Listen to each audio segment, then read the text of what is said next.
Decades after the Civil War, the term Anglo-Saxons was thrown around a lot by former Confederates in the South, and not in a good way, according to historian Kevin M. Levin. In 1908, Wiley Nash dedicated a Confederate monument in Lexington, Mississippi, honoring the fathers and forefathers of our dominant and ruling Southern Anglo-Saxon element. Likewise, at the 1903 dedication of another Confederate monument in South Carolina, Judge William T. Gary said the highest type of Anglo-Saxon manhood may be found in the states of the South. In a similar speech a day before the 1898 election in North Carolina, Confederate veteran Alfred Moore Waddell said, "You are Anglo-Saxons. If you find a Negro out voting, tell him to leave the polls. And if he refuses, kill him. Shoot him down in his tracks." Did I mention that days later he led an insurrection to overthrow the biracial government in Wilmington?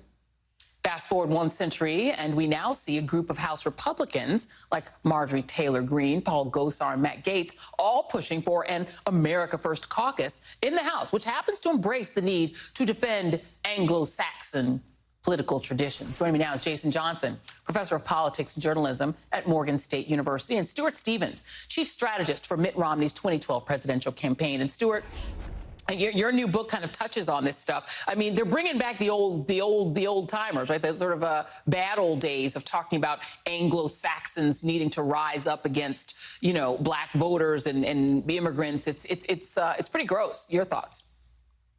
Well, look, I think it's fitting that you brought up those statutes from the era of the Lost Cause. I grew up in Mississippi. I'm a seventh-generation Mississippian, and I grew up very much in this Lost Cause mentality.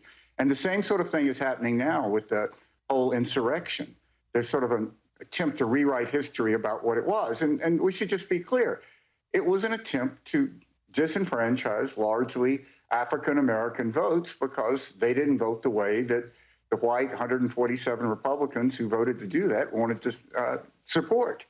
And this is just a battle of what is America? Is it a country of immigrants? Is it a great melting pot? Or is it a place where white people should, by some sort of natural law, govern? And there's no compromise with this. One or the other of these two visions can sustain itself. I think you're absolutely right. And, you know, there's a sense, Jason, that this is sort of a lost cause part two, right, where they try to deny January 6th happened, rewrite it the way they did with the Civil War, try to institute some sort of, you know, minority rule when white Americans become the you know, demographic minority. But they're also a part of it that feels like it's also GOTV, right? Marjorie Taylor Greene is raising a whole lot of money off of this. She's sending out political fundraisers. You know, Republicans were complaining in some of their court filings that, listen, this is how we got to get our people to vote. We got to tell them this or they won't vote. So, you know, how much of this do you think is sort of genuine throwback, let's go back to the 1920s, really? And how much of it do you think is purely about getting out their vote? Cash rules everything around the GOP. That's all it is, Joy. That's literally all it is. This is a way to raise money. This is a way to raise profiles. It's not about policy. Most of these people don't really care about governing one way or another, but you can raise a lot of money off of white grievance. And I think what's important to understand, as the other guest mentioned, look, America's never been a melting pot. America isn't even gumbo or thick stew. America is a country run by white people who have occasionally, as 200 years have passed, become more and more accepting of the fact that the black people who got dragged here and the non-white people who moved here actually occasionally have some rights too. That is an honest assessment of how this country is operated.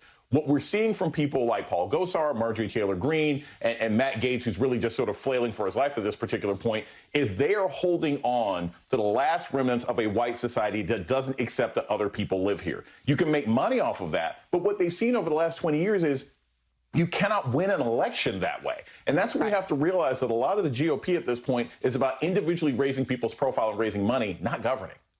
And can I just play for you, the former Prime Minister of Australia was on CNN and did a really extraordinary interview. I hope people have 7 minutes to watch it, but I just want to play a little bit about what he said, because Jason talked about how it's great making money off of this. Here is what this gentleman said about, Mr. Turnbull said about News Corp. Take a listen. It does not operate as a conventional news or journalistic operation any longer. its influence in the United States, in Britain, in all of the countries where it is to be found, is now utterly partisan. What Murdoch has delivered, largely through Fox News in the United States, is exactly what Vladimir Putin wanted to achieve with his disinformation campaigns, turning one part of America against another. What they have created is a market for crazy. And, you know, what I found fascinating about this, Stuart, this is Malcolm Turnbull, who used to be the prime minister there, is he's talking about the fact that News Corp operates sort of multinationally as almost its own political party for aggrieved white people, not just in America, but in Australia and New Zealand, all over in Europe. And it sort of is that, isn't it? And it's very lucrative for that family. Yeah, I mean, you know, I'm pro-immigration, but Rupert Murdoch is without a doubt the most dangerous immigrant in America. A perfect example of someone who never assimilated true American values. You know, there's always been a market of hate in this country in our politics. Father Coughlin in the 30s. I mean, there's always been something there. The difference in this moment is that it's largely been adopted as policy by a major political party, the Republican Party. And this has never happened before. I mean, the party platform that the Republican Party ran on was basically a Führer oath to Donald Trump.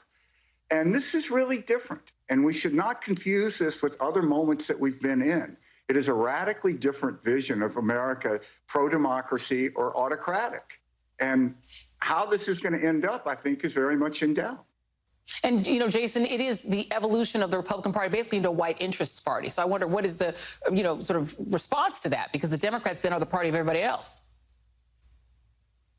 Well, and Joe, I want to make something also clear. Malcolm Turnbull is from the Liberal Party. He's a conservative. Okay, it's the conservative leadership in Australia who have said this guy is dangerous. So when the white conservatives are saying basically the Murdoch family, who are basically the Roys from Succession, if you've never seen it, when they're saying that these people are a danger to democracy, they're saying even though we align with them, they're dangerous to the entire process that we have here. And that's what I think people have to understand. And if it's not Fox in America, it's OAN, it's what's been happening at Sinclair. It's Newsmax. It's the whole ecosystem. Jason Johnson, Stuart Stevens, thank you guys both much. Thank you guys both very much. That is the ReidOut.